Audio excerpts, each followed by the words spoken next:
So what's going on guys, Kids here and welcome back to a brand new video. For today I will show you the best Diablo 4 class guide in 2023. So a few months ago, me and my other friends had the opportunity to play Diablo 4 Alpha and test out 3 out of 5 classes. So in this video I will share my experience, thoughts and much more. So the Sorcerer is your typical mage class that has a high risk and high reward type of playstyle. And although they're very fragile, they can deal massive amounts of damage by casting fire, ice and even lightning spells. So the Sorcerer has a variety of skills that will either way burn or completely freeze your enemies, making this class very useful in group content and against bosses. Then not only you will slow them down, but you can potentially freeze them in one place if you apply enough stacks. And then lastly we have the lightning spells that are well balanced in terms of dealing a decent amount of damage and controlling encounters to your advantage. So for example, we have one ability that will attack the enemy by using the crackling energy, which will leave behind itself a ball of energy that either way will inflict damage against enemies or replenish your own mana. The Sorcerer special class mechanic is called the enchantment system that will change how a skill works. So in total there are several active abilities with dedicated enhancement slots, and if you decide to place a skill in the enhancement slot, then it can no longer be activated, but instead it will transform into a secondary passive bonus. So for example, if you use the meteor skill to blast multiple targets with heavy fire, then at the same time, because of the bonus, we will be able to set the ground on fire and much more. So if you're looking for a typical mage class that has very high AoE damage but is very squishy and only plays from range, then this is the class for you.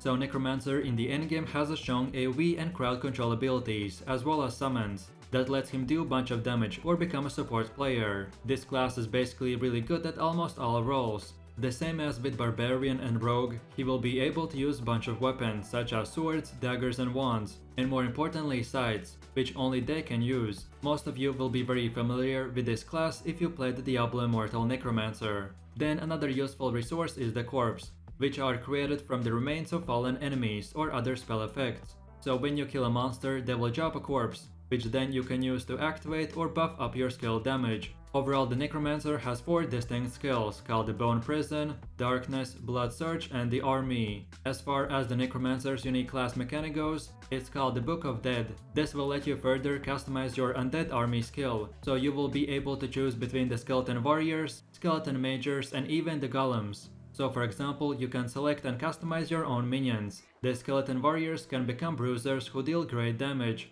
but at the expense of having lower HP. Or then we have a Golem that is a great defender, but are way more tankier than the skeletons. What's more is that you can choose to sacrifice a specific minion to gain a permanent buff to further improve your build and much more. So if you're looking for a powerful class that is basically the jack of all trades, and in other Diablo games the best PvE class, then this is the one for you.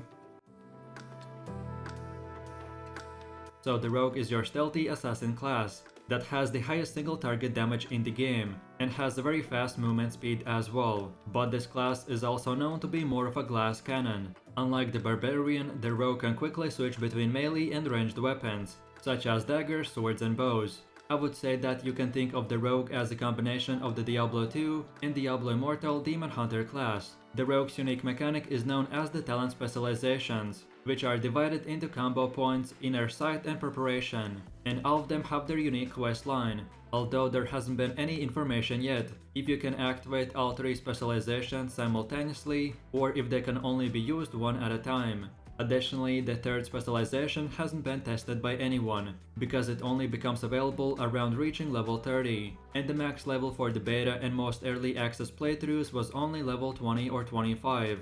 Then as far as the 2nd talent goes, the combo points are accumulated by activating basic rogue skills, which then you will be able to consume with core skills to trigger additional effects. Meanwhile, inner sight will allow you to fill up a gauge by attacking marked enemies. Doing this will allow you to utilize the unlimited energy for a brief period, and this will become very powerful especially against bosses. And the Rogue's versatility doesn't end here, because he can buff up other attacks with specific effects, such as poison, shadow and etc.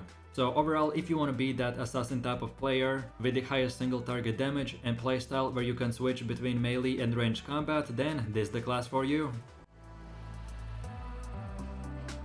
So the Barbarian class is your typical melee bruiser, while being able to switch from one weapon type to the next one. The Barbarian is much more physical damage oriented class, and is pretty straightforward when it comes to offensive and defensive attacks, due to his own class mechanic, which is known as the Arsenal system. The Barbarian can equip and swap about 4 weapons at a time, which means that you will have a very unique playstyle customization. These weapons of course include the main hand, the offhand, bludgeoning and slashing. Doing this will allow you to freely assign specific equipment to certain skills, based on your build. So for example, the bash will let you stun targets, and therefore is well suited for a bludgeoning weapon. But if you wish to increase this ability's stun duration even more, then you should opt in to switch to a two-handed weapon. It's also worth noting that upon the skill's activation, you will instantly equip the best weapon in your loadout. Furthermore, every weapon that the Barbarian uses has a corresponding expertise that you will level up with each rank. So for example, if you want to boost your critical strike chance, then you will want to wield a one-handed axe. Because of this system, I highly recommend for all players to collect bunch of weapons, in order to take the advantage of this class build diversity and item progression. Then in terms of stats, you mainly want to invest into the strength, health regeneration and dexterity to increase the chance of landing a critical hit. So overall, if you're looking for a powerful melee class that can use multiple weapons and will be very strong in early and endgame content, then this is the class for you. So this is one of the more unique classes that hasn't been seen since Diablo 2 and in many other games. The Druid's main ability is to change his physical form from a human to a bear or even a werewolf. But don't forget that your new form will only last for a short duration, until you use different type of skill. Moreover, this class will also use magic, except that unlike the Sorcerer, he will specialize in casting earth and storm spells. So for example, if you are the Druid, then you can use a crashing blow skill that will damage a target by a certain percentage of his entire health. Unlike the Diablo 2, the Diablo 4 Druids have companions that do not need to be summoned, but will automatically appear when you're in combat. However, you will be able to use unique companion skills to deal more pet damage. In terms of the Druid's performance compared to other classes, the Druid is another jack-of-all-trades type of character that this time will focus more on supporting skills, but can as well do pretty good damage but only having longer cooldowns. It hasn't been revealed how many spirit types are available, but each one of them will grant up to 6 offensive and defensive passive effects and much more. So if you're looking to play not the most powerful class, but that has one of the most unique playstyles that hasn't been seen in many games, but if you're a good player, then you can still compete against the rest of the classes, or just use it for the group content, then this is the one for you.